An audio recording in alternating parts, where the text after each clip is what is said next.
الله لا إله إلا هو له الأسماء الحسنى. بسم الله الرحمن الرحيم.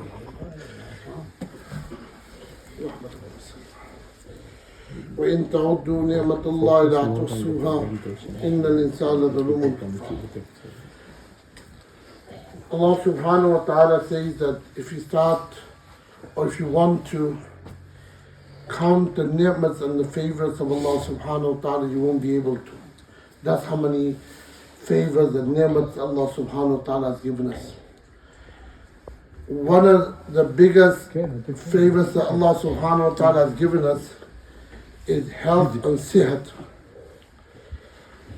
On the day of judgment, there will be some questions asked, and no one will be able to move until they answer some of them questions. One of the questions will be, وَأَنْ جِسْمِهِ فِي مَا أَبْلَغْ. Allah subhanahu wa ta'ala will say, I've given you the body, I've given you the health. This body and health is given to you. فِي مَا أَبْلَغْ. What do you utilize this body and health in? So this ni'mat of health is a great great ni'mat. First, to do ibadat and worship Allah subhanahu wa ta'ala, we need the power in our body, we need the quwwah, we need the health. So for mainly our health and quwwah, it has to be utilized toward the ibadat of Allah subhanahu wa ta'ala. And because we can, if someone can read the salat, going to sajda, going to ruku, the only way they can do, one, the legs and the body can go down and up. When the body cannot do that, he or she is not healthy. So they lose that ni'mat. They have to gesture in salat, do ishara in the salat. So this is clear cut that this ni'mat of health is the great ni'mat from Allah subhanahu wa ta'ala. And we can only perform ibadah properly when we have this health. So for that, we need to focus on our health too and make sure we are healthy. Anyway, Dr. Saad's going to explain how we should be eating, and we'll try our best to eat a bit healthy, at least a bit healthy, not 100% if you can't, he won't say that, but I'll say, I try to a certain extent to eat a bit healthy in Ramadan al-Mubarak. So the month of Ramadan al-Mubarak is gone through very easily, and you can worship Allah subhanahu wa ta'ala. Anyway, the course of Ramadan al-Mubarak mainly will be on Sunday, inshallah ta'ala, 1:15 to 3:15 or 3:30. All the brothers and sisters are requested to participate in that. I'll give the mic to Dr. Saab, and he will speak for the next 15-20 minutes.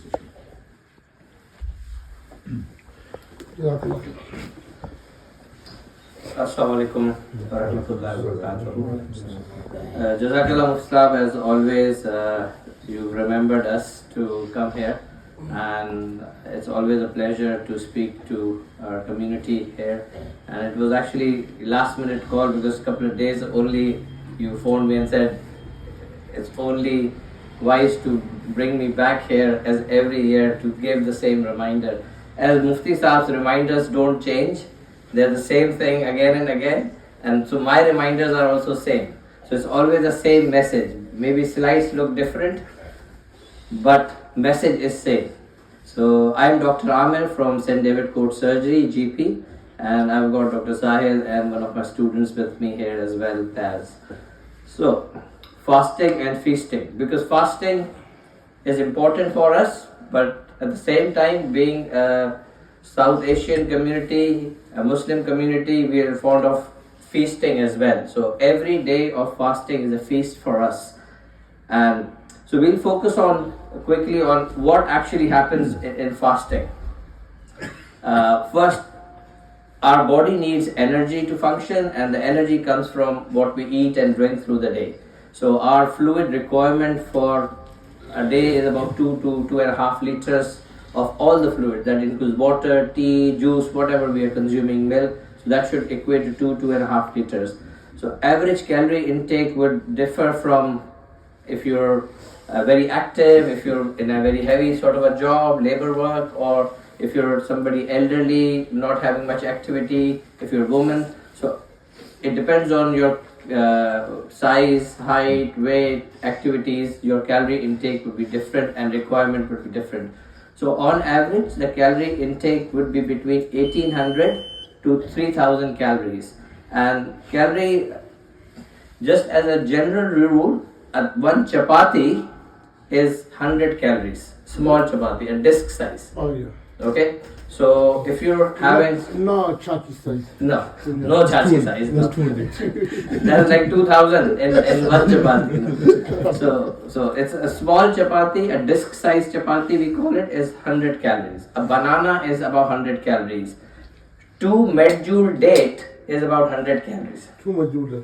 You can now you've got a little bit idea of what is. So about say 100 grams of rice, just in a bowl, 100 grams of rice is about 100 calories, cooked rice.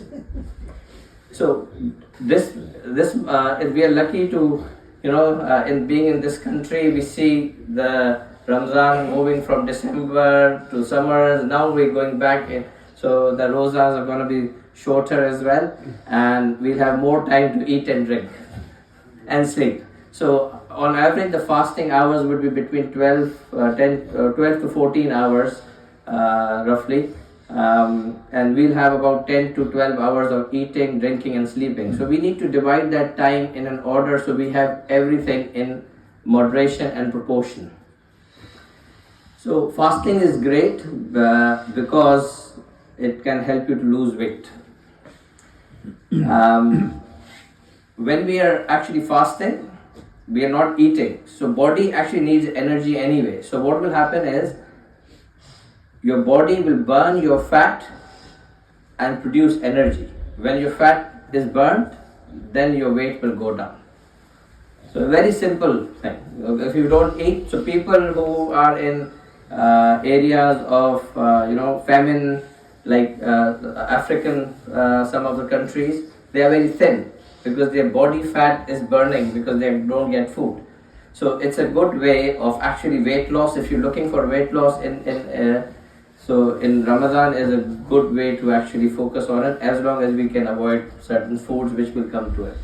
So what are the benefits of fasting? I mean, spiritually, lots of benefits. You can't even count them. Medically, there are some benefits. Allah has put His hikmah in everything, and fasting is also His hikmah. And when we are fasting, our blood pressure goes down. For many reasons, our hormones and everything changes in the body and our blood pressure gets controlled. If we diet properly, our cholesterol will go down. It's good for our mental well-being. So people who suffer from anxiety, depression, they seem to be more calmer. Their hormones are more controlled. So they are actually is good spiritually as well. You're more connected to Allah and your community as well. So you're talking to people and you're calm, you know that you're fasting, you're not being angry, you're not impulsive. So it helps your mental well-being. It's an ideal way to self-control. If some brothers are smoking, they've got a bad habit of smoking, and I've seen people, they don't smoke during fasting because fasting will be broken if they smoke. So they'll give up during the day, and they'll have like a cigarette in the evening or at Sahri, just before Sahri time ends. So, but they can control it. So it's actually a good way to give up. So that's the number. If any brother is interested in stop smoking Wales, they can help you, and they can give you medicines that will help you to stop smoking, or nicotine replacement therapies. So along with smoking, I'll just bring alcohol as well. There are a lot of brothers, we as doctors, we see, obviously, alcohol is becoming more common in our community now, especially in young generation. So I had a brother who has got alcohol problem, and he said he doesn't drink in Ramadan and he's fasting. So that means he's got the willpower to do it, and Ramadan has got that blessing as well. But as soon as Ramadan ends, he's back on the track. So I think as a community, we need to guide our young generation and make sure they get the right guidance from Islamic point of view as well. So it's a very important topic, and a lot of mental health, heart problems can come just from alcohol intake. So why do we get these, some of the common problems we encounter in fasting? Although fasting is beneficial, but still people get some medical issues while they're, as doctors we see them all the time, they go to pharmacies. So the common medical problems arise from unhealthy eating and missing your sahur meal. So you're fasting longer and without any food. So you're not having enough fluid in the body, and your sleep is not adequate as well. So your sleep gets broken because you wake up, but you're not actually finishing off the sleep. So this year, alhamdulillah, it's a little bit winter time, so we'll have longer sleep as well. So that should help our natural sleep patterns. So indigestion is a very common problem when people are fasting, and this is due to increased acid in your stomach. Some people may be on certain medications that cause the acid increase in their stomach. Some people may have some medical condition that actually produces more acid in this. But most of the time is the food we consume. It's the spicy, oily, fried food, it's the fizzy drinks, too much tea, coffee, smoking. These all will increase acid. And then what happens is when you're empty stomach, there's more acid production. That's a normal thing. And that will probably cause more acid reflux. So how we can help is to avoid the food and drink that cause it, stop smoking. Common remedies is Gaviscon, Rennies, you can get it from supermarkets, from pharmacies. Nowadays you can actually get S-omeprazole, which is available to buy over the counter. It's an acid controlling drug, so you can just go to Home Bargains and buy it off the shelf. It's something that you don't need a prescription for. If somebody's got heartburn, acidity problem, then make sure you try the remedies. But if you got chest pain, don't try that. Call 999 because that could be a heart attack. Headache is another common problem. It's again due to dehydration, not sleeping, and some of us are addicted to tea, coffee. We have 2-3 cups of tea, coffee every day, and some brothers are smoking as well. When they don't get that, body reacts. Body reacts by causing headaches. And make sure that you're drinking plenty of fluid. Don't miss the so the principles are actually same. Also, you don't want to get dehydrated. So do not do any vigorous exercise. If you're fasting, don't go to gym and start running for hours and hours. So you should not be sweating too much because that will lose salts and make you dehydrated. If you do get a headache, the best thing is paracetamol. So as soon as you break your fast, you've got a headache, take a couple of tablets of paracetamol. If it's okay for you, that should help. If you do get a headache when you wake up, then have 2 paracetamol in Sahri time. That should help your headaches when you wake up. Dehydration, we don't have hot weather, so it's not a problem at the moment. Again, just focus not to do extra exercise. Some of our brothers, especially elderly people, might be on tablets for their heart. These are called water tablets. They make you go to toilet more often. Some of the medications for diabetes do the same. So those patients who've got diabetes, heart disease, and are on water tablets, make sure you have adequate fluid throughout the times when you're not fasting, so your body is hydrated. And again, avoid any heavy duty exercise. Constipation, commonly we call it kabaz. It's due to lack of fluids, lack of fiber in our diet. Our diet completely changes in Ramadan. We are actually having low fiber diet in normally, and when it comes to Ramadan, we switch to fried food and fatty food with high carbohydrates, so there's no fiber in it. So make sure there's some fruits, vegetables, salads, bran in your diet through Ramadan, so you'll not face constipation problem. And it's also due to lack of fluid. If you don't have enough water or fluid in your body, your stools or your toilet would be hard, and it would cause pain as well.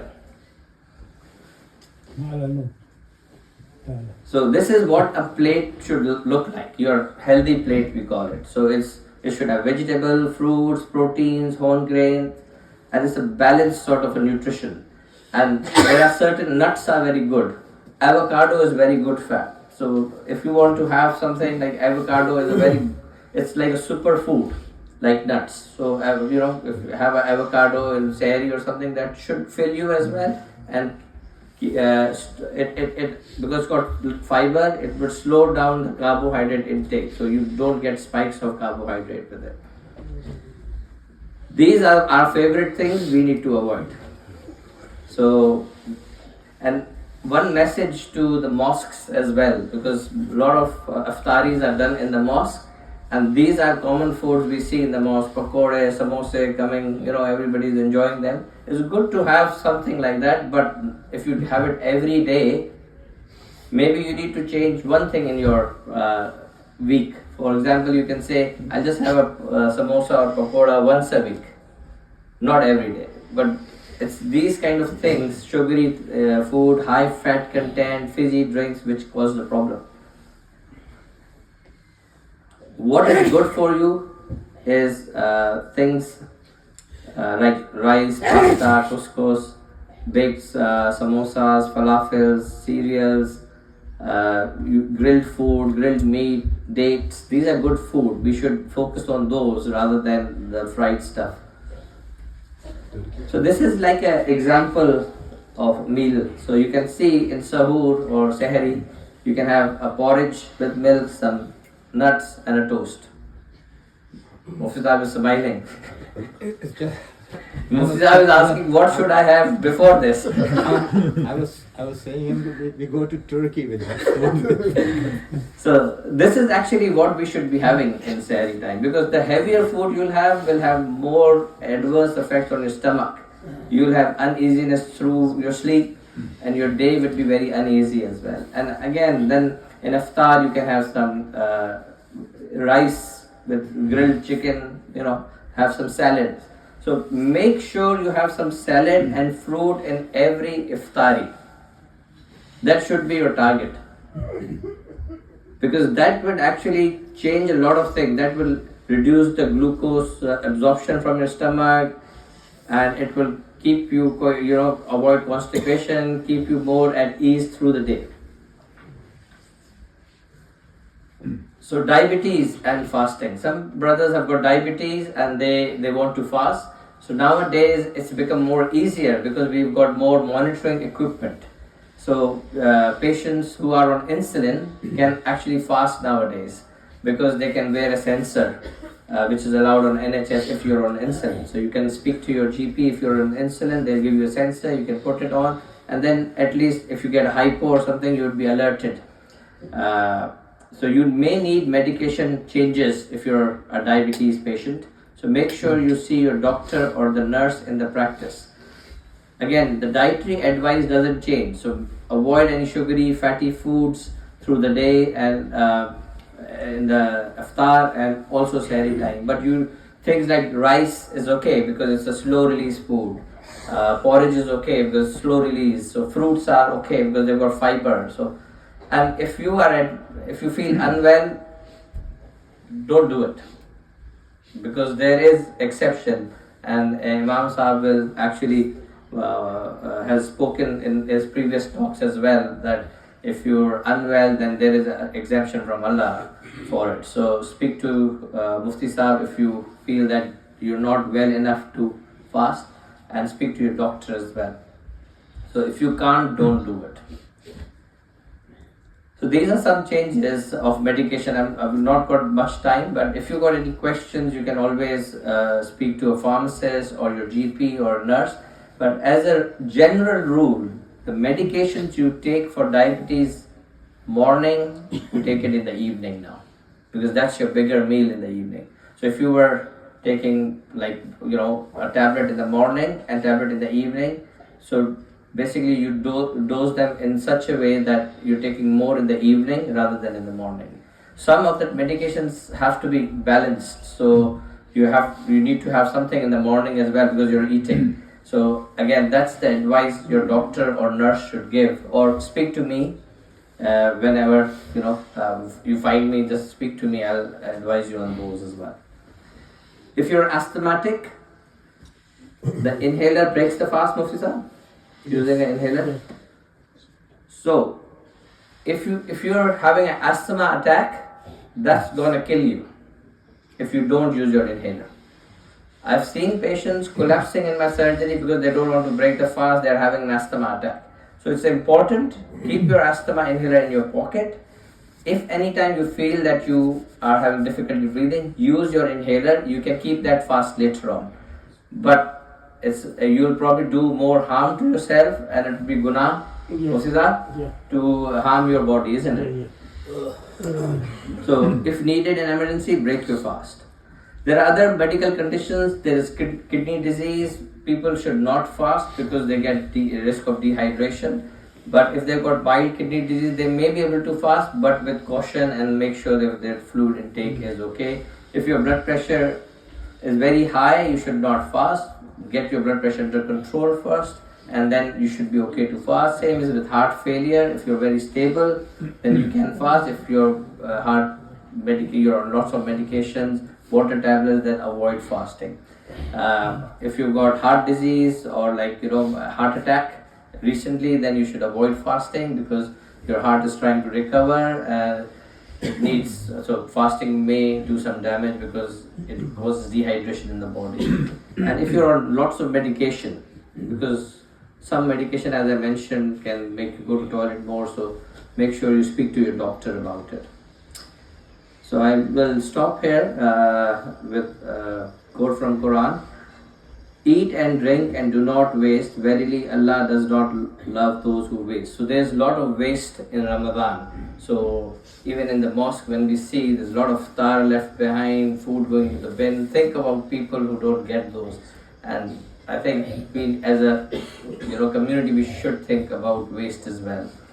And try and make sure you take your sahur, because that's what Prophet ﷺ said. Do not miss your sahur. And it's an important meal in Ramadan.